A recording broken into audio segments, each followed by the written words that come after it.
Assalamualaikum warahmatullahi wabarakatuh. Nama saya Sonia Darjatul Alia dari 12 MIPA 9, nomor absen 31, akan menyampaikan materi tentang perlindungan dan penegakan hukum di Indonesia. Yang saya sampaikan ini hakikat perlindungan dan penegakan hukum. Yang pertama itu konsep perlindungan dan penegakan hukum. Itu terdapat dua pendapat. Pertama, menurut Adi Hamzah dan juga Simanjuntak. Menurut Adi Hamzah, perlindungan hukum dimaknai sebagai upaya secara sadar yang dilakukan oleh setiap orang, lembaga pemerintah atau lembaga swasta yang bertujuan pengamanan, penguasaan, dan pemenuhan kesejahteraan hidup sesuai dengan HAM. Yang kedua, menurut Simanjuntak itu perlindungan hukum sebagai upaya pemerintah untuk menjamin adanya kepastian hukum serta perlindungan bagi warga agar hak-hak sebagai warga negara tidak dilanggar dan bagi yang melanggar akan mendapat sanksi. Terus apa sih perbedaan perlindungan hukum dan juga penegakan hukum? Perlindungan hukum adalah upaya pemerintah atau lembaga untuk mengusahakan pengamanan, penguasaan, dan pemenuhan kesejahteraan hidup sesuai dengan HAM. Itu sama seperti menurut Adi Hamzah.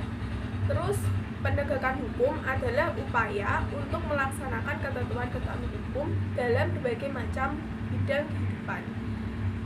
Unsur-unsur perlindungan hukum itu terdapat 4 macam, yaitu yang pertama perlindungan dari pemerintah sebagai warganya, kedua jaminan kepastian hukum, ketiga itu berkaitan dengan hak-hak warga negara, keempat itu adanya sanksi hukum bagi pihak-pihak yang melanggar. Perlindungan hukum juga diberikan kepada tersangka sebagai pihak pelanggar hukum. Perlindungan hukum terhadap tersangka diberikan berkaitan dengan hak-hak tersangka yang harus dipenuhi agar sesuai dengan prosedur pemeriksaan sebagaimana diatur dalam peraturan perundang-undangan dan terwujud apabila proses penegakan hukum dilaksanakan. Apa sih proses penegakan hukum? Proses penegakan hukum merupakan salah satu upaya untuk menjadikan hukum sebagai pedoman dalam setiap perilaku masyarakat maupun aparat atau lembaga penegak hukum. Dengan kata lain, penegakan hukum merupakan upaya untuk melaksanakan ketentuan-ketentuan hukum dalam berbagai macam bidang kehidupan. Pentingnya perlindungan dan penegakan hukum. Sebagai negara hukum, Indonesia wajib melaksanakan proses perlindungan dan penegakan hukum. Negara wajib melindungi warga negaranya dari berbagai macam ketidakadilan, kenyamanan, dan penyimpangan hukum.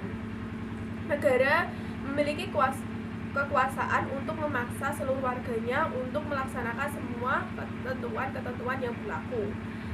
Pentingnya perlindungan dan penegakan hukum itu ada 3 macam, yaitu tegaknya supremasi hukum, kedua itu tegaknya keadilan, ketiga mewujudkan perdamaian di masyarakat.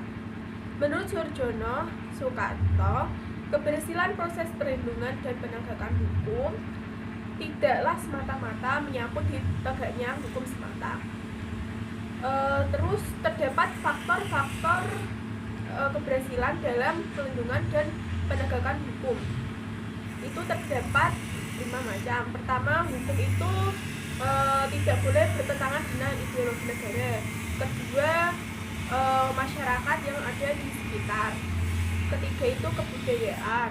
Keempat itu sarana dan fasilitas. Kelima, pihak-pihak yang menyelenggarakan hukum. Sekian yang dapat saya sampaikan, kurang lebihnya mohon maaf. Wassalamualaikum warahmatullahi wabarakatuh.